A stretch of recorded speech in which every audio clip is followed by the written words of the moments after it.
All right, there's the green light. Good morning, ladies and gentlemen. It is Friday morning on the Brushfire Mind, and that means it's time to talk about firearms incidents.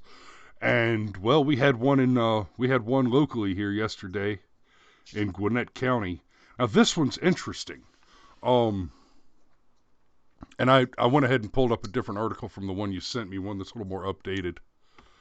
Cameron, his police road rage claim was a lie. Two killed in incident. So apparently what happened here, Gwinnett County Police are trying to track down the shooter who killed two men during what was initially reported as a road rage incident Tuesday night.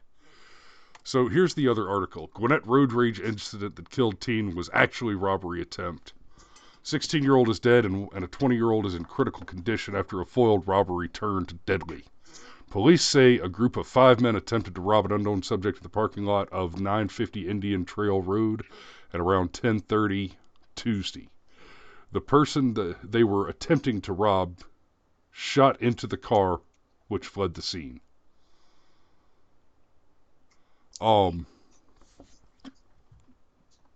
So they told the police basically that they were victims of road rage. The guy just started shooting at him because he was pissed off. Um, but it Well, I mean, he was pissed. They tried to well, rob yeah, him. yeah, that's fair.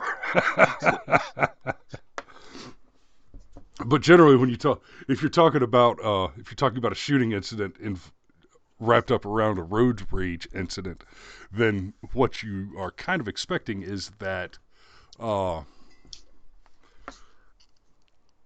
basically one car cut somebody off or was tailgating or something that was driving badly enough to put the other guy in a bad mood, and the driver that was,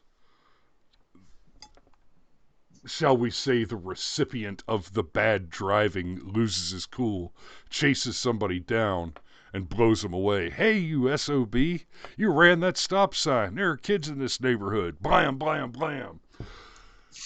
And apparently once they went to seek medical aid or whatever, these kids made the claim that uh, that's what had happened, is somebody had attacked them.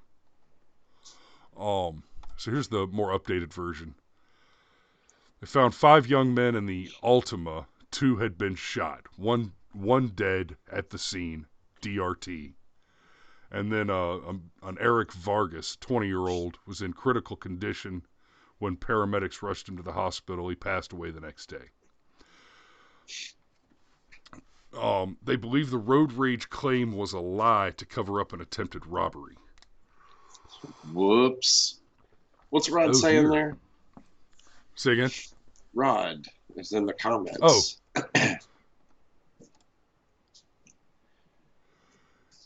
yeah, wake the F up. Looks like the robbers chose poorly again. Road rage isn't about what's in your wallet. No, it's not about what's in your wallet. Road rage is not about what's in your wallet. Because what's happening here is not road rage, Rod. Road rage would be, God, I'm it's like you already push-ups and explained it. unicorns. You know it when you see it. Um, but in this case, what we're talking about is these kids attempted to rob somebody, and that somebody returned fire. Now, the last I heard yesterday uh, evening is they're still trying to find who the shooter was. Now, obviously, unless there's a lot of information that I'm just not privy to yet, I think that the shooter needs to be left. I mean, okay, the police want to ask him questions, get a statement, get his side of the story. Okay, but based on the facts that are being reported here, not not by the reporter, the facts that the reporter is reporting were reported by the police. Based on the fact pattern the police are offering here, it looks to me like the shooter was perfectly in the right. Yeah.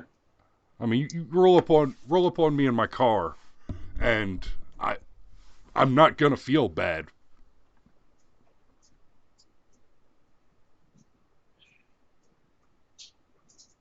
Yeah. I mean, in return, they got fired. Thank Yes. you, Rod.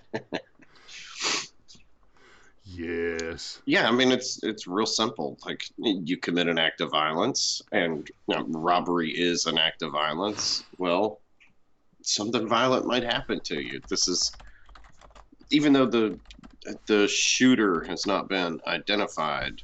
Um, I don't even know that I would want to come forward. Like you want to just have a hard conversation. Okay, I'm a white adult male, and We're waiting some outside of the lock.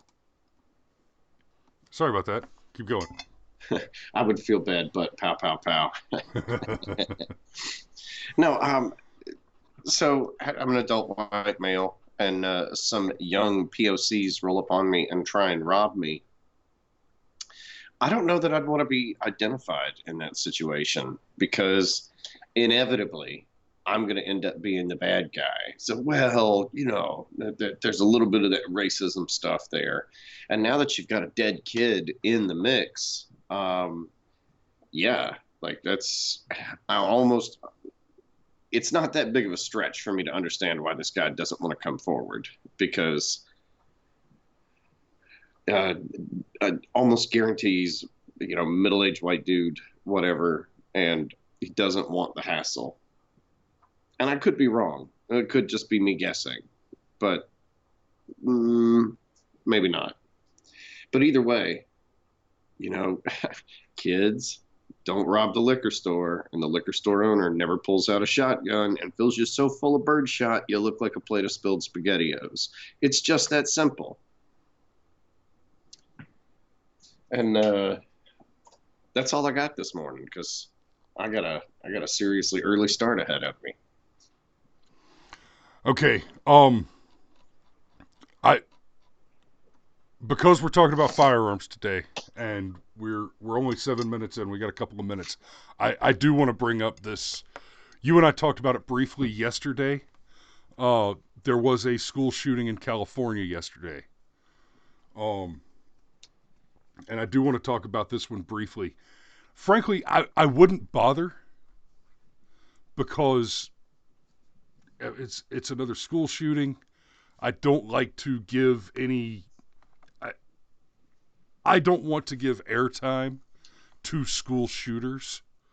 I don't want I don't want them glorified. I don't want there to be a piece of Hollywood that comes with it for them. Um, but reading the article, I want to pop this one up for a second because there's something to be said here. In this particular case, three off-duty officers dropped off their children at a California school. Go away, Vanderbilt. Seconds later, gunfire erupted. So, in this particular story, part of what happened is there just happened to be three off-duty police officers who were dropping their kids off that morning, yesterday morning, when the shooter opened fire and they ran in. Now, it looks like the kid turned the gun on himself. It looks like the weapon jammed. The kid turned the gun on himself. But three cops ran into the building like as soon as the shooting started. So there were only two casualties. Now, obviously, two casualties, any number of casualties at a school, is an absolute tragedy. Absolutely. But the fact that there were three off-duty officers who were able to run in and get involved in that situation immediately looks like it served well to ameliorate the situation, which is just another piece of evidence in the argument. We need to allow teachers to carry. The only thing that stops a bad guy with a gun is a good guy with a gun. And we see this. I see this meme on Facebook. It's not even a meme. It's somebody tweeted, and I feel bad now that I can't remember who it was. I'll try to find it while I'm still yammering at you. But this idea that anywhere, oh, boom, well, found it, heyo. If you're attacked in a gun-free zone and didn't bring your gun in order to comply with that rule, the creator of the gun-free zone should be held legally liable for your injuries. Guarantee those stupid signs would start coming down real quick. Hashtag shall not be infringed. Rogan O'Handley. So, yeah, I agree with that. I agree with that 100%. The school, the school board, the school system, the city of Santa Clarita, and the state of California should all be paying damages, should be paying the hospital bills for the children, and paying enormous sums of punitive damages to the victims of the shooter. Because they created the soft target that the shooter attacked.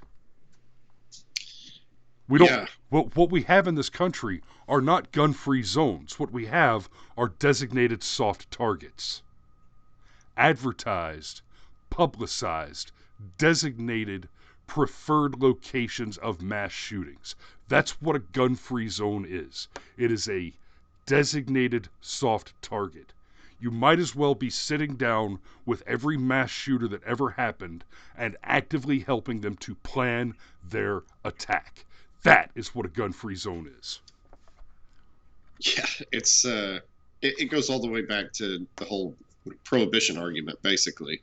Oh, let's make alcohol illegal. It didn't stop anybody from drinking. Like, I love how you drive through a blighted community and there's like a nice sparkly sign that says, "This is a drug-free zone." And I just laugh because it's obviously not. And a gun-free zone is the ultimate example of that. And I mean, it's a lot of cliches, but I mean, good Lord, we protect our banks with guns, we protect our leaders with guns, but not our children, our collective future, as it were. The ability for us to secure that biological imperative to pass on our genetics to the next generation. We don't protect them with guns because guns are scary. Oh.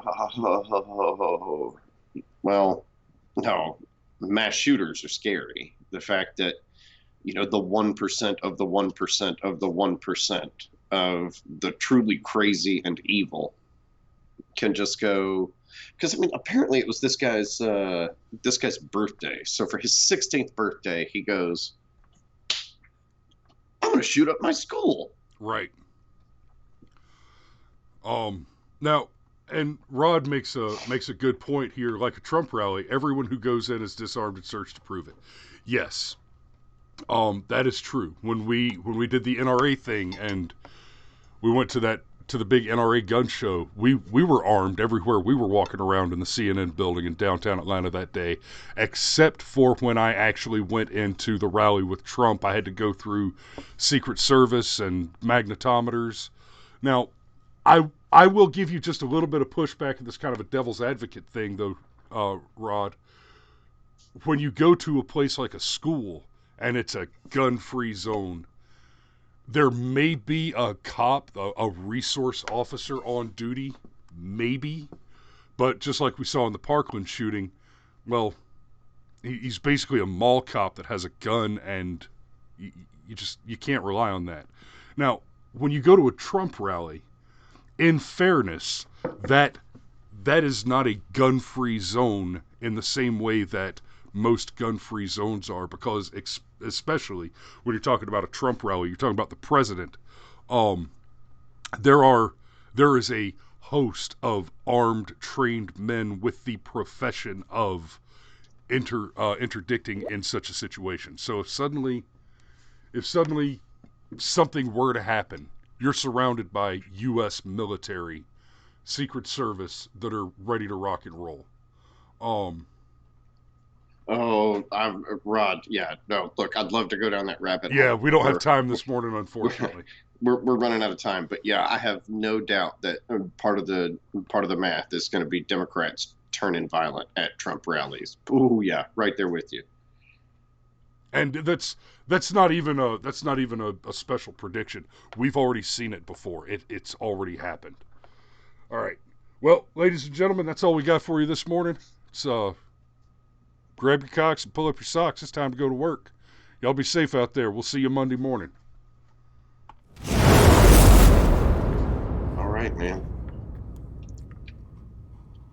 I gotta go to fucked my that up. meeting. It's supposed to be Yay. drop your cocks and pull up your socks, but whatever.